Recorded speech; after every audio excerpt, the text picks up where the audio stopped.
Of these searches and monitor powers given to the president are unconstitutional. Nobody forces a president to use them. So there's quite a few things you could do.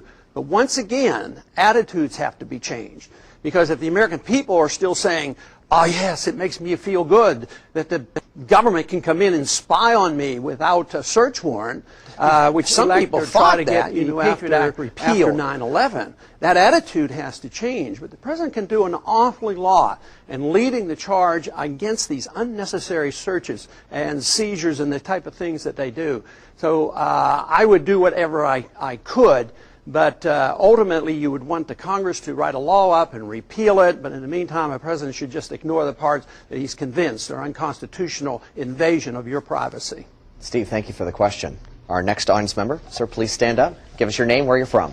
John Thing Jr. from Deering, New Hampshire. Congressman, my question is about health care. Health care costs are getting out of control, and a record number of Americans are uninsured.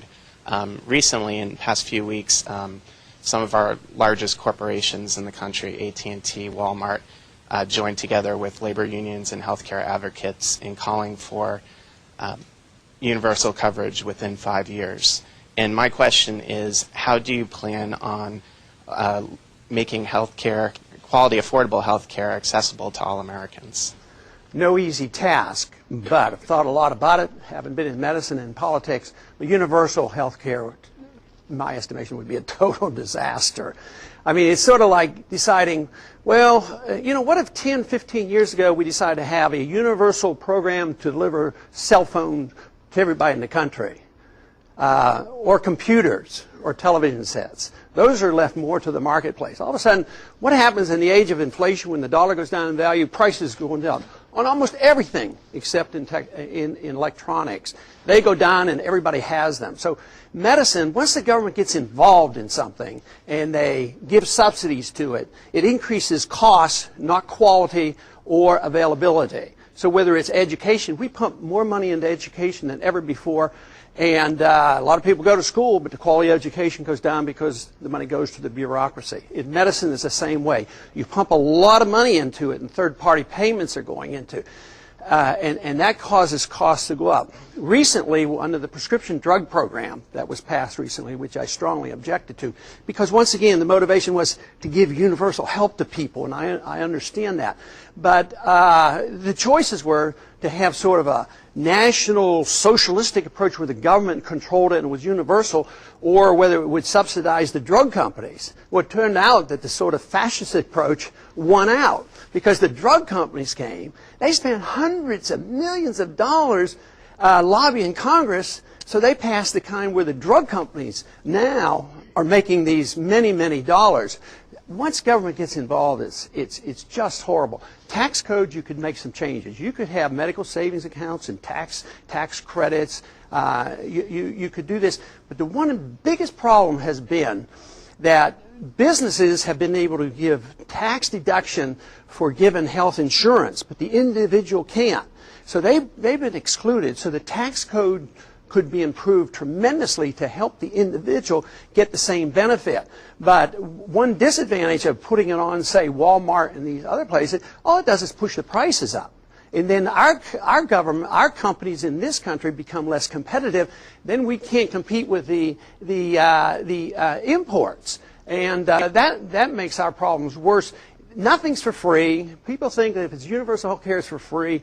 Nothing's for free. Sometimes it's hidden. Sometimes it helps big government and the bureaucrats. Other times it helps big corporations. I think it should be that we concentrate on how services and goods are delivered in a system that's free. John, thank you for the question. Our next audience member, please stand. Give us your name and where you're from. Mike Garofalo from Salem. Congressman, my question has to do with renewable energy. If you were elected president, what would you do to make our country more energy self-sufficient, and which types of renewable energy would you support?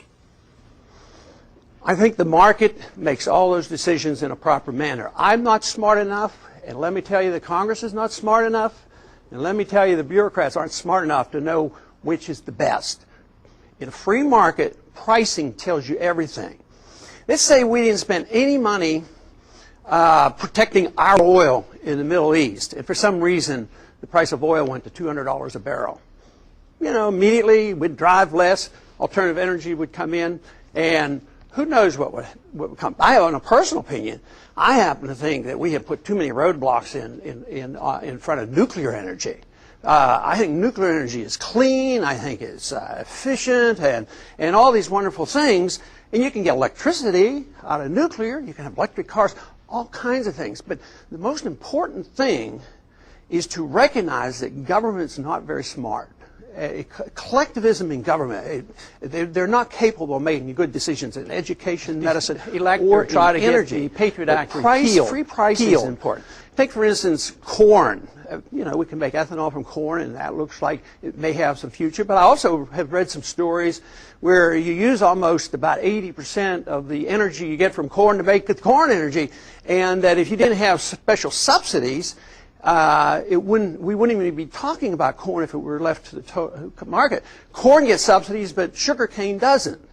And so it doesn't make any sense. And the market has to sort these out.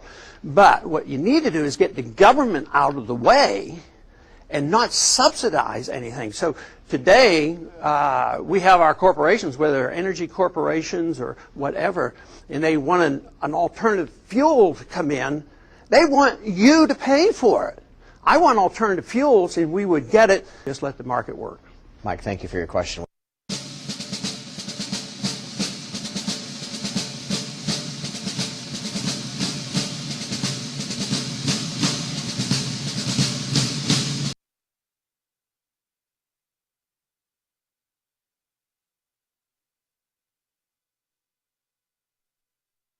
Subsidies, we wouldn't even be talking about corn if it were left to the market.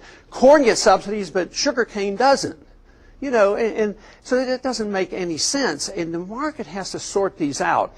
But what you need to do is get the government out of the